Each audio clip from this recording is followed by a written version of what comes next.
Bienvenidos a la primera lección de Imperio Narrativo. Id pasando, sentaos, abrid la mente, porque estamos a punto de desentrañar todos los secretos de la ciencia tras las historias que venden. Y ya que esto es una formación con mucho peso en brand storytelling, me vais a dejar y me vais a permitir que os cuente una historia. En 1848, Phineas Gage, que era un capataz de ferrocarriles de Vermont, un trabajador impecable, o sea, lo querían todos sus compañeros, era conocido por su inteligencia y por lo bien que gestionaba su equipo como capataz, un día sufrió un terrible accidente. Una desgracia, una explosión hizo que una barra de hierro de 1,5 metros le atravesara el cráneo al pobre de Phineas. De hecho, le entró por la mejilla izquierda, le salió por la parte superior de la cabeza. Y me diréis, pero Rosa, por favor, ¿por qué nos cuentas esto tan terrible? Yo soy novelista, ya lo sabéis, y me cebo con el conflicto, pero ahora vais a entender por qué esto es importante.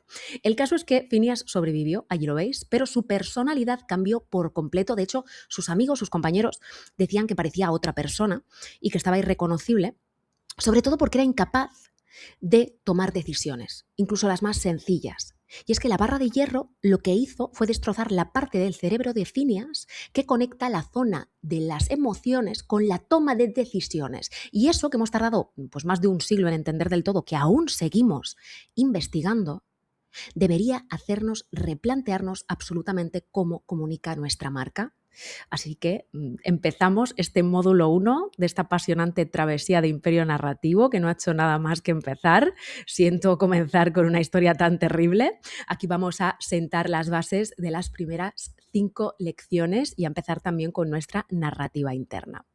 Pero sigamos hablando de la ciencia de contar historias. De hecho, el neurocientífico Antonio Damasio estudió durante años a pacientes con el mismo daño que Phineas, un daño que afectaba a la corteza prefrontal, a ver si lo digo bien, ventromedial, y descubrió algo brutal que debería también hacernos pensar, incluso reescribir algunos de los libros de marketing que existen, y es que esas personas, aunque tenían la inteligencia intacta, la memoria también intacta, su capacidad de análisis intacta, incluso podían describir con detalle todas las opciones disponibles que tenían delante, no podían tomar la decisión, no podían decidir en nada, ni siquiera qué comer, ni qué ponerse, ni cuándo salir de casa, o sea, mucho menos qué comprar, ¿no? Por eso nos interesa. ¿Qué es lo que nos dice todo esto? Que sin emoción, la razón no puede tomar decisiones. Es decir, que biológicamente la razón analiza, pero quien aprieta el botón te compra. Quien dice que sí, quien elige finalmente, es siempre la emoción. Nadie puede rebatir eso científicamente. Y os voy a decir algo que igual os parece una obviedad, pero que en la práctica casi nadie aplica. Cuando vuestra marca habla de características, lo que hace es apelar a la parte del cerebro que analiza. Y esa parte sola, como acabamos de ver, no puede comprar nada, no puede tomar decisiones. Pero cuando vuestra marca cuenta una historia, cuando la cuenta bien, como aprenderemos a hacer aquí, está hablándole a la parte del cerebro que siente. Y esa parte es la que saca la tarjeta de crédito. Como digo, esto está más que estudiado. Por ejemplo, Uri Hasson, que es un investigador de Princeton, en 2010 hizo un experimento que me parece de los más increíbles, de verdad, de la neurociencia moderna.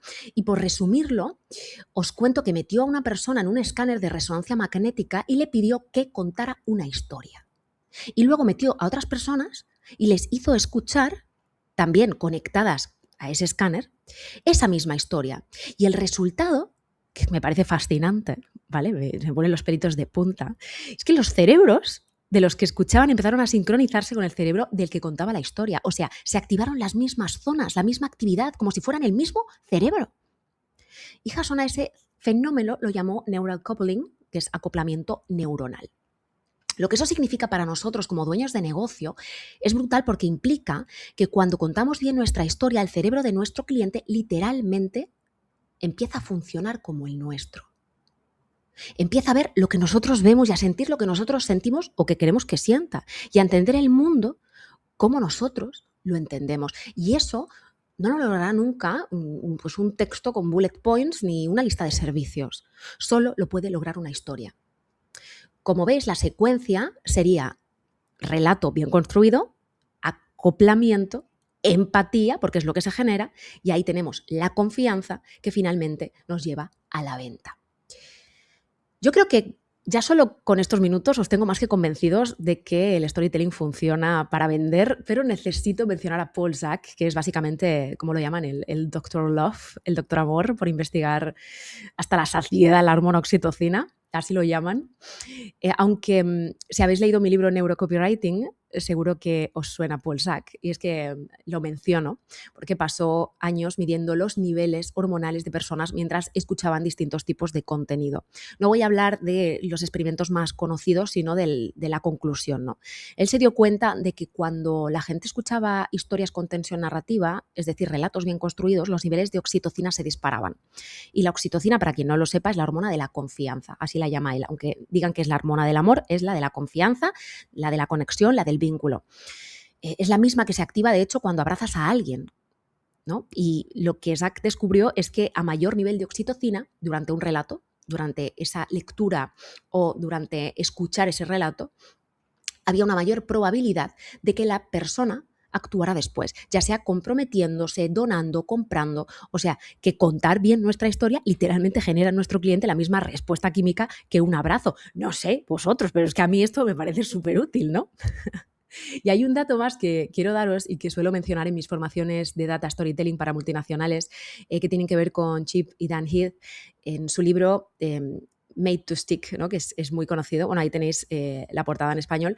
Lo que ellos cuantificaron fue el impacto de la narrativa desde otro ángulo, que yo creo que ya sí, que os convencerá del todo de que esto de las historias no es solo un recurso bonito, ¿no?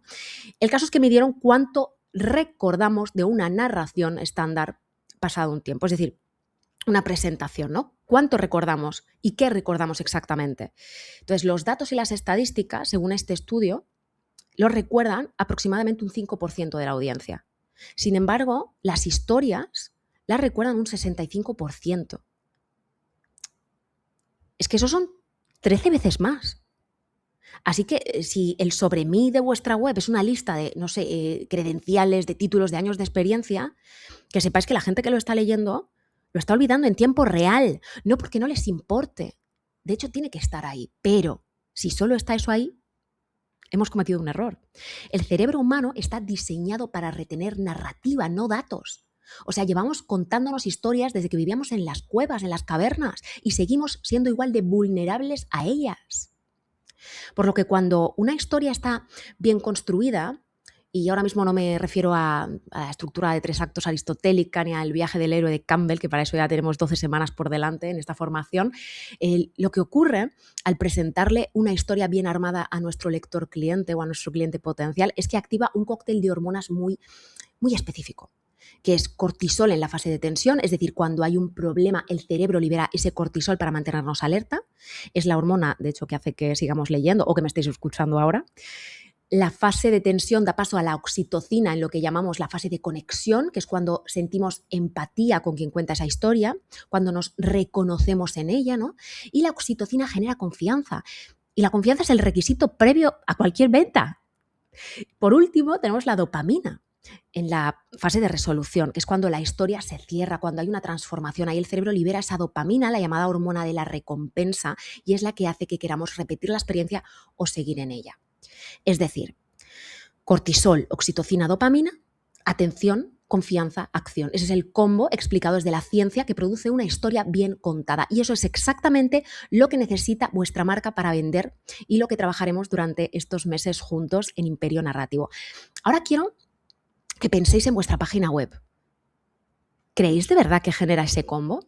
Es decir, ¿tiene cortisol? ¿Tiene oxitocina? ¿Tiene dopamina? ¿O es más algo así como 10 años de experiencia en el sector y un botón que dice contáctame o cómprame? Escribe. Que si es así no pasa nada, que para eso estáis aquí. Pero pensad un momento en eso. Yo lo que me pregunto es que si la ciencia lleva décadas diciéndonos que las historias venden mejor que cualquier argumento racional, ¿por qué la mayoría de las marcas, y sobre todo marcas personales, que lo tienen más fácil, siguen comunicando muchas veces con listas de características, todo el rato apelando a esa lógica, a esa razón, ¿no? He pensado mucho en esto y creo que hay 2 razones. La primera es que contar una historia real propia, con chicha, ¿no?, requiere conocerse y reconocerse. Y eso es muy complicado. Para eso hace falta que sepáis qué historia tenéis para ofrecer, de dónde viene, qué dice de vosotros, cómo se traduce en lo que vendéis.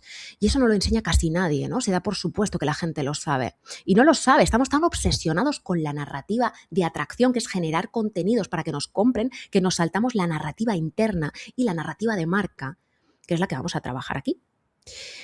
Entonces, la segunda razón que a mí se me viene y por la que creo que gran parte de las marcas posponen trabajar en profundidad todo lo que es el storytelling bien, es que hay una diferencia enorme entre saber que las historias funcionan, que yo creo que a día de hoy todos lo sabemos, pero saber también qué historias contar, ¿no? Eso es lo que no sabemos. Porque yo podría deciros ahora mismo, venga, contad vuestra historia, la más auténtica y visceral que tengáis, y me vais a mirar con cara de ¿y cuál es esa? Y os aseguro de verdad que el problema no tiene nada que ver con la técnica, o a veces sí, ¿no? Habrá gente que no sepa cómo contar la historia, pero casi siempre tiene más que ver con el propio contenido, con darse también el permiso de explorar primero esa narrativa interna para saber qué es exactamente lo que queremos proyectar y cómo lo queremos proyectar.